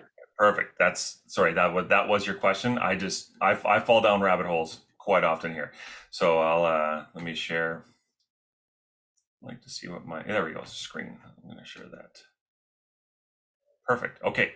So you've got Beats, what I call Beats Mix 1, right? You can see this is the playlist here. Now, because it's its own separate folder, right, this middle area, I love Virtual DJ. They have little buttons that hide tons of little things. There's called browser options. It's right down in here. And if you go to export browser view, it's right there. I never even saw that before. Yeah. So what I do is I export browser view, and it exports this entire playlist as a CSV, right? Nice. So you just have to take care of that. So rather than oversave it, I'll go to the folder that I save all these in. Okay. I got Rockstar CSV. Actually, what I'll do is maybe I'll show you, because Virtual DJ, you can do a lot of customization. Like I can, in this top bar here, if you actually right click, you can take off columns and you can add columns. Like if you don't want to see the BPMs and you just want to see title and artist, right? Title, artist, and I don't want to see remix. So now I just have title and artist. I go down over here, export browser view. I'm going to put beat mix demo, right? I save it. I go back to this folder I just saved it in, and there should be, I look at beats mix demo. I might have saved it in a couple of spots. I have 2 CSV spots here. Anyway, when you open it, now it's in what's called comma separated values or whatever. And you only have the title and the artist now. Yeah, but you get rid of basically go through, you got the title and artist. There it is. Easy. But you want to make sure, like, sometimes you've tagged things wrong. They're all in capital letters, or, you know, there's weird characters sometimes when you export. If someone has an accent over their name, like, for example, the aha, I want it to be capitalized. So I go, right. I Okay, just so you make the update it change. there. Yeah. Right. And then I just save it. And then what I do is if I go to, let me go here. So I go to Rockstar Bingo. And this is, so there's the top part, but these are actually all my playlists that I use here and there. But then I can create a custom playlist, import a spreadsheet. So then it says you need minimum up to a maximum. I upload a CSV file. Excuse me. Bless you. So if I pick the 1980s beats, I click open. Oh, something went wrong. I obviously, oh, I know why. Because I picked the wrong folder. Beats Party 1, let's try that. Right, so I've Beats Party 1, 75 songs, press continue. And now I've actually uploaded that playlist based on what's in here. And then also, I'm not sure if this is the pro or whatever versus the premium. I can change whatever color I want to. Yeah, I think that's pro. I don't think I have that color. There's But that's a something small else. thing. There's something else that's handy if you're ever doing an event. I'll just put test here. This maintain order, a playlist order when creating a game. If you look down here now, it's on compact view. I can now move around and I can create my own playlist and the order that I want it to be. And as long as this is selected up here, maintain playlist order, then it'll follow that order. So let's say you want to curate a list and you want, you have your round and you want it to come through and you work together. You can do that. Or if you just wanted to shuffle it, you unselect that and it'll just shuffle based on, Okay. right? Right, I went back to that. Okay, I see that. Yeah, and once you're actually uploaded in there, you can, let's say you've missed something. You're okay, well this should be something different. You can just go in and you can edit whatever you want to. And this is where you can paste a video. You can actually paste from YouTube, you can paste a video. But what you can't do is I think it starts it right from the beginning. So you're going to have the video in the background. That's why I prefer going from Virtual DJ. It's a far better playback program and you have far more control than trying to, and plus then you have to because if you queue a video in Virtual DJ, then it's going to start at that spot of the video versus, Exactly. Okay, if I bring it from YouTube and they're going to connect it, it's going to pull it, it's going to start from the beginning. 001. Yeah. And then which isn't sometimes bad. Like I said, I mean, I've gone back and forth. There are times I spent there and went through and like, oh, I want this song to start at 30 seconds. I want this song to start at 45. Obviously, it takes a lot longer in Spotify to do that or in Rockstar versus in Virtual DJ, which lets you go, hey, I'm just going to queue it right here. Boom, I've listened to it for a half second. Boom, that's it. Q1, boom, and I've saved it, and that's going to go on my playlist. Yeah. And so now, yeah. Okay, so you did this. Let's say you save it. So how do you get the two to link up to play now? Now for Spotify, okay, well then, yeah, obviously I wouldn't use Spotify. There we go. If I just put tests, I'm going to make it red and save changes. So it's all saved now. And when I go back to my main screen, now I've got this new test, right? Right. There we go, create game. And now this is what I would create the game on my tablet. I have my iPad. I press continue. I quite often will disable the bingo verifications, right? And you can also in Pro, you can update for this game. You can customize your branding elements right there. So you could actually do something. Pro standings for sure. Yeah, just for this game. The scoreboard I usually don't use. Previous songs for sure. The hide artist is, I've never used it, but if I ever ran a really tough night, you can take away the artist. Yeah, I noticed that as an upgraded feature. That's kind of cool. So there we go. Continue. Also, something else I do, I've noticed, and I've wanted to talk to them about this, and I'll talk to Sean. When people log in, if you haven't started the game, they get that welcome screen. They're saying you're the lobby, but it looks the same as sort of as the login, and people keep pressing and they go to my website. They actually leave the game, and I'm like, no. So what I do is before I even start, I actually start the game before I tell people that they can come in. So therefore, as soon as they log in and I let them in, they're going to see a bingo card. They're not going to see a lobby wait for the person. They see a bingo card right away. That's good to know, because I thought once you start that, it like, okay, we're started. Versus Or people sitting in the lobby. Because you can still let people in the waiting room. You know, the reason I do that is because I want to make sure no one's doing something stupid and writing a bad name on their thing. Now, given I haven't projected anything yet, so it really doesn't matter. You know, I see their cards, but they don't. No one else sees anybody else's name. I do actually wish we could rename people when they're in there for sometimes, or, you know, like, or have them see. There's a couple little subtle nuance things. I did talk to him about that way back when, because I like I said, that was something like Kahoot does. They have an automatic filter, so someone can't write FU. I mean, they can write FU, but they can't literally write fuck you, because it's not going to pop up. They'll take bad words and give you a new name. It's a software, you know, not glitch, but it's a software update that they'd have to do on the back end to read stuff like that. Yeah, they would, and they'd have to have some sort of filter. I'm sure they could probably buy pre-populated lists of things that are there, right? So yeah, then what I do is I go in, I think this was one of the Beats Party 1, and I use an actual like DJ controller. Like I plug in my laptop so I can just quickly scroll through songs, go up and down, and then I just basically, I use my tablet as the move forward things. Because the other nice thing is with the tablet, I can now pick up the tablet, go out to the crowd, say, oh, you just joined? Let me see. Let me get you all caught up. Oh, you're new? Or like that sort of thing. Yeah, so that's what I kind of do. And then my computer is basically what I just run, you know, all the music off of. And then I send the video. But once I start sending the video, the OBS screen, I just minimize it because it's playing in the background, and then I'm using my Stream Deck to control all the BING&O, and I've programmed everything to be able to, this is my secondary control of my video, and then I just use this as my audio. So for there, you're physically finding the song and playing next. Yep. So like with obviously Spotify, when I hit next on the game card, it goes to the next song and starts playing the next song. Yep. Here, when you say next song, to highlight it, you then have to go find the next song and play. Well, this folder contains all the songs that are in this round.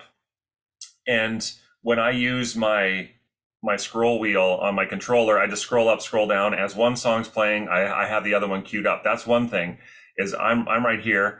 If I start playing this song, and then now I can queue up the next song. So I am kind of one ahead, and then I can just fade and just move back and forth. I don't see it as, it's not a thing. I've never actually ran around via Spotify. Never. I've only run around via Spotify. Because like I said, you go back to the other screen.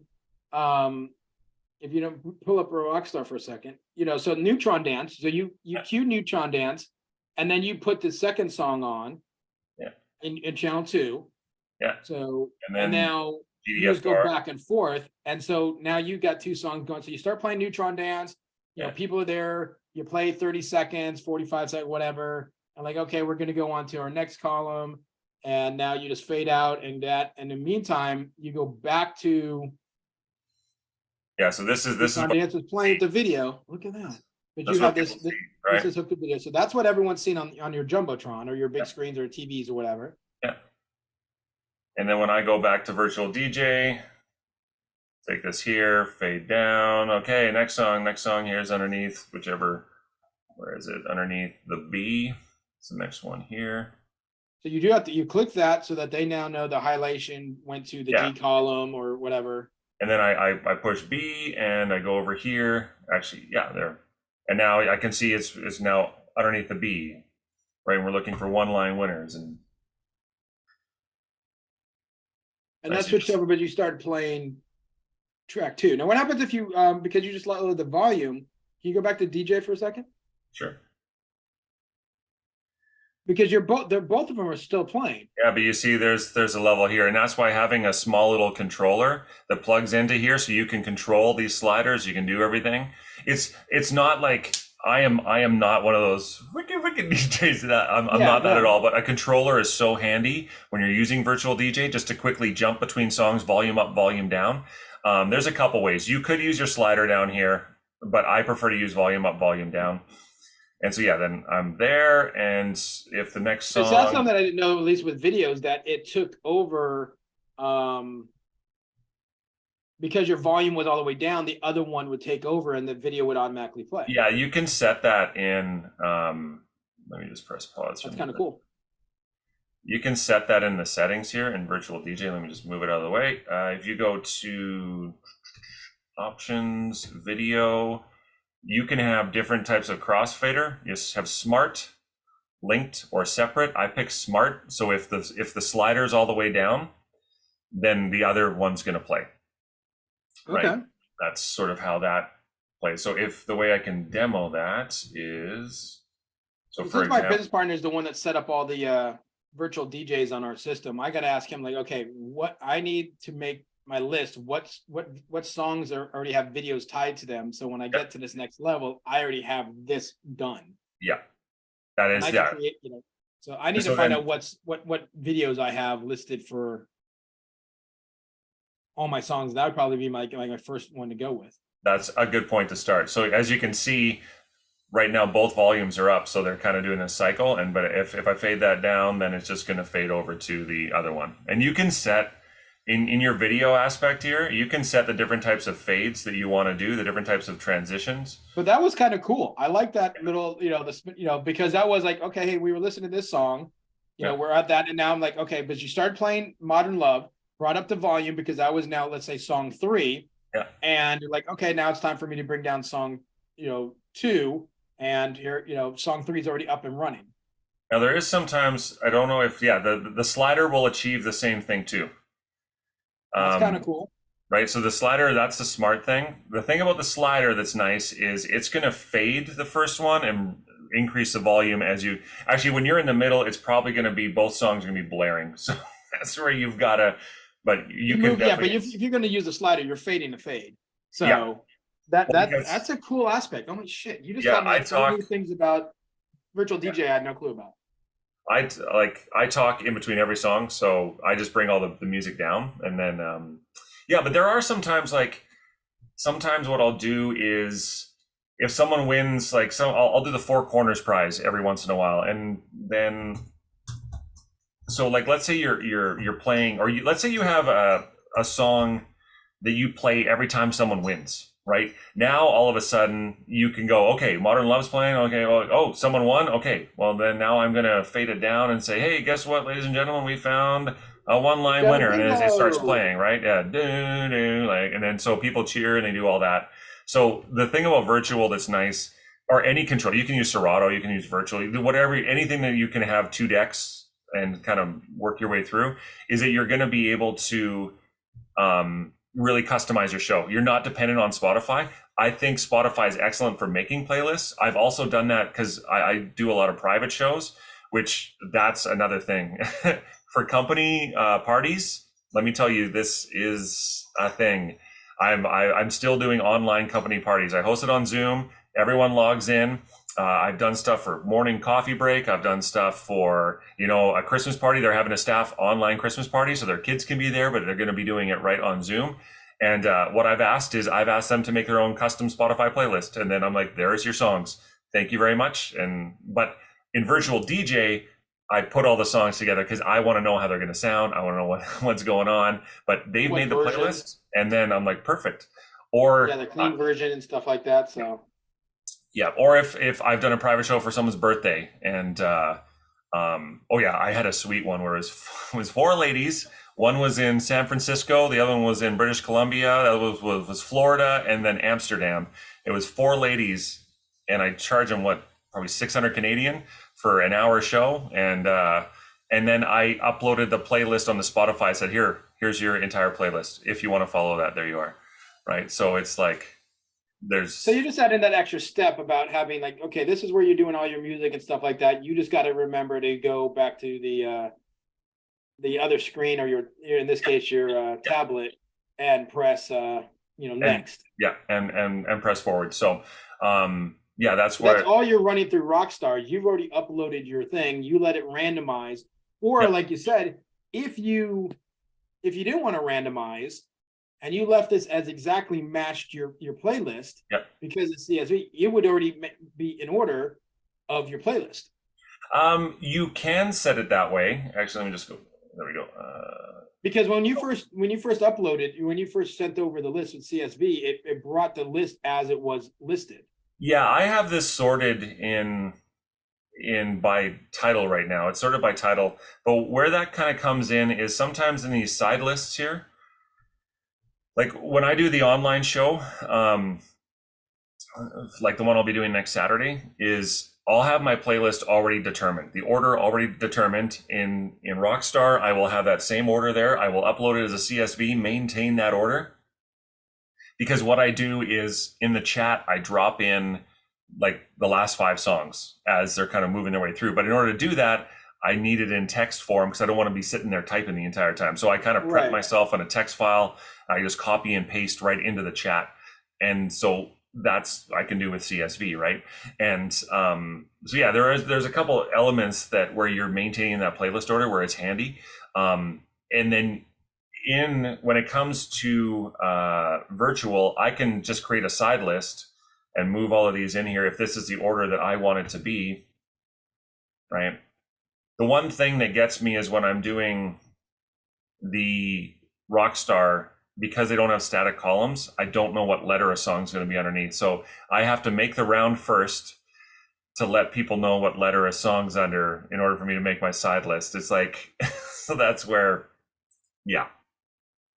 I really need static columns. That I am waiting for static columns. I've been using this product for over a year now, or coming up on a year. And that's like every time, like, Sean, static columns, dude, need it.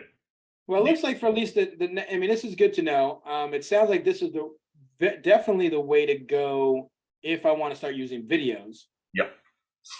And eventually move over here. I think for the one that I got in a few weeks on the 20th, I might just stick with Spotify. Especially, I mean, what I might do is if Sean does get me up to the next level between now and then, and he agrees to, not kill me on price. Yeah. Because if it's such an expensive upgrade, I don't do this enough and that's what I was talking about. Like, I want to go to pro. I just don't do this enough to make that jump. Yeah. It's a product that's sitting, like I got this, I bought another product that was from around, this year, and I haven't even sold it yet. I did one birthday party with it and I made a couple $100, but it's like, I haven't sold it enough to get my money back on the product yet. I'm still hoping to do that next year.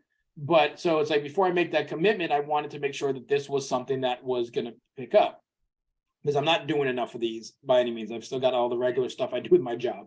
This is, so like I said, if I get that venue. So anyways, I was like, well, worst comes to worst, I just find that, like you said, that either lobby video or that one video that is like, okay, give me 3 hours of holiday background, snow and this and that. And I'll just put that up while we're playing holiday music and let that just be on the screen, because it gives that added visual to whatever, even if I'm not playing videos just yet, then I've got, sometime, at least a couple of months, because most likely they'll do it in March or April when we get closer to spring break, will be the first quarter, second quarter one. I've got time to like, okay, now I got time to play with this in virtual DJ. I can make a list. I could do which ones have videos. I could start utilizing videos aspect, and, then really there. And if that other venue comes together, then I'll really go with it. But like that one, I want to play videos on. Yeah. Because that's a mega screen. I mean, they have a massive screen. Yeah. You have to be able to have the video. You have to be able to do that. Like, otherwise, what's the point? What's the point of it, right? That's why I told him. I said, I mentioned about making integration of like YouTube videos easier into the software, because and I asked him. It was funny because I asked the girl. I'm forgetting her name too now. But I asked her. She said, "Well, now when you start bringing in videos, do you ever get ones that have ads to them? Because like you go play a random ad." Are you sitting there like, oh, I started a video, but no, you started a song, but now you're watching an ad. But what I ended up finding out is every song we tested out in the system did not have an ad. Okay, there we go. Every song. Like something was in the software was blocking the ad from playing because you technically were playing the video from YouTube, but you weren't playing the sound from YouTube. You were playing the sound from the Spotify. Mm-hmm. So it just happened to match up with the video. So I was like, okay. Because I did question. I said, well, what happens because you turn on YouTube unless you have, another subscription to YouTube Premium where you're not paying for ads to come up. Some videos just have ads in front of them because they're popular. But for whatever reason, we tested a bunch of random songs. We actually went and found a song that had an ad, played normally. I said, okay, try this song because I found one that had an ad in it. And sure enough, she played it through, linked it to the song and played it through Rockstar, and it did not have the ad before it. I think it's because when you view YouTube, it's through a browser, and the browser has a lot of cache cookie settings, and that's what YouTube looks at, and they grab your data and they say this is an ad that will be most relevant to you. But when if you're uploading the link, it bypasses that. It doesn't, because you're not going through the browser. So that's where, if the ad was embedded as part of the video, then there's no way around that.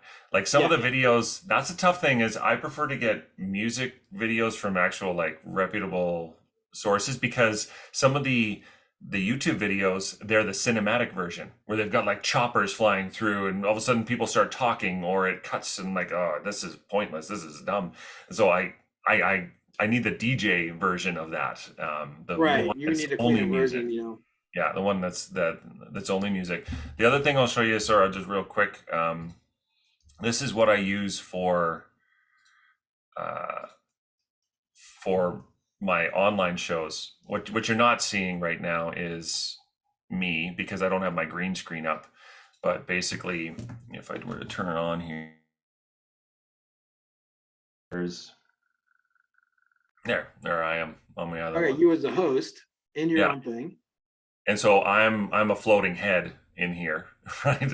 Floating head, and then I have all my other stuff where I've got the B, we're looking for 1 line, 2 line, 4 corners, picture frame, blackout.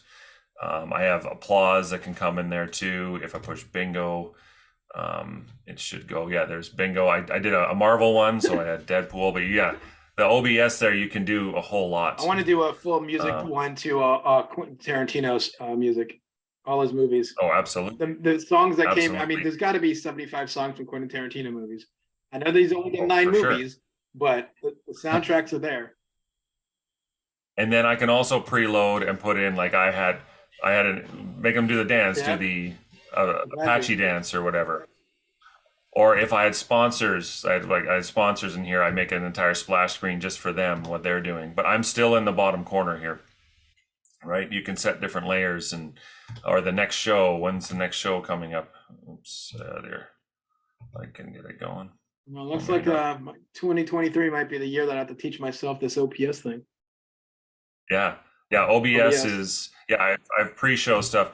OBS is a pretty cool little software. It's very robust, a lot to it. They had some major updates that caused some problems for me, but that happens. Software updates all the time. And it looks scary from this and like intense, and stuff like that. But I guess if you just get to minimize some of the things you need, like trust me, I spent enough of that this week trying to get to Acrobat Sign.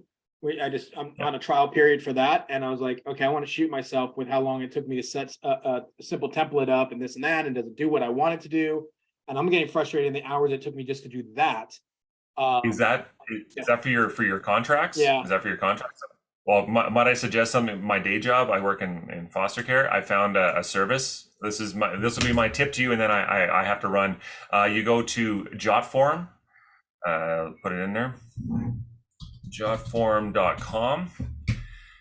You can make forms, people can sign them, it's all legal, you can get HIPAA compliant, you can do all that. It's way cheaper and far easier to use than Adobe. If you've already invested in Adobe, then that's fine. We're getting, I'm in my trial. Jotform.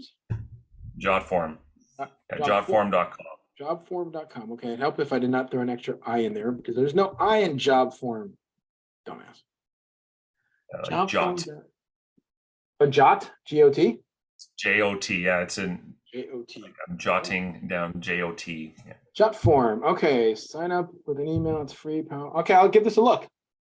Yeah, I'm going to use it for all my contracts. They just added a feature where you can have actual legal signing, right? Where people actually, you can send, rather than send a contract, if the contract's sent via a link, a unique link, you can pre-fill all the information, you can customize it.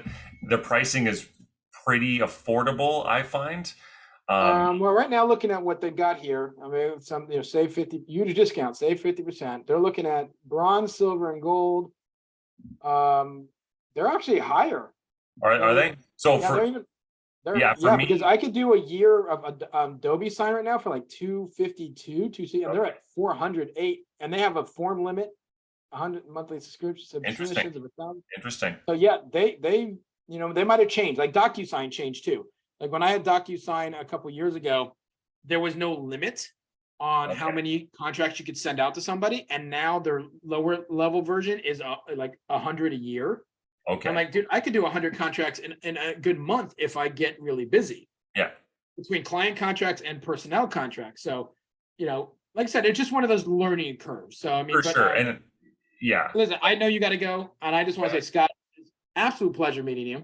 Pleasure meeting Please, by all means, email me so I have your contact info. I might bug you some more. Yeah. But this was, I mean, literally, I cannot even thank you for the last 40 minutes of what my future can be. Like, I know what I'm going to do for this upcoming one, just get it done and easy. But if we do move to the next level, there's that. Eventually, we'll probably start using virtual DJ to play my music. Now I just know how easy it is to transfer over a playlist. And then again, if I have it in my order, I could start it that way. If I just want to I could easily sit there on the computer while one song's playing, find my next two songs, and realize that that's my thing. Just put them in my little side list, going, "Hey, you're playing this," or like I said, start game one early. Now, because once you start game one, you can't. Let's say I'm going to do multiple games a night. Game one is good. I can see the playlist, and I know which code it goes to, but I can only do that for free game one. I can't prep that for game two, right? Well, that's where if you get the pro version and you do your custom URL. So therefore, what it is that custom URL, like Beats One, people have bookmarked it in their phone so that they've actually logged in.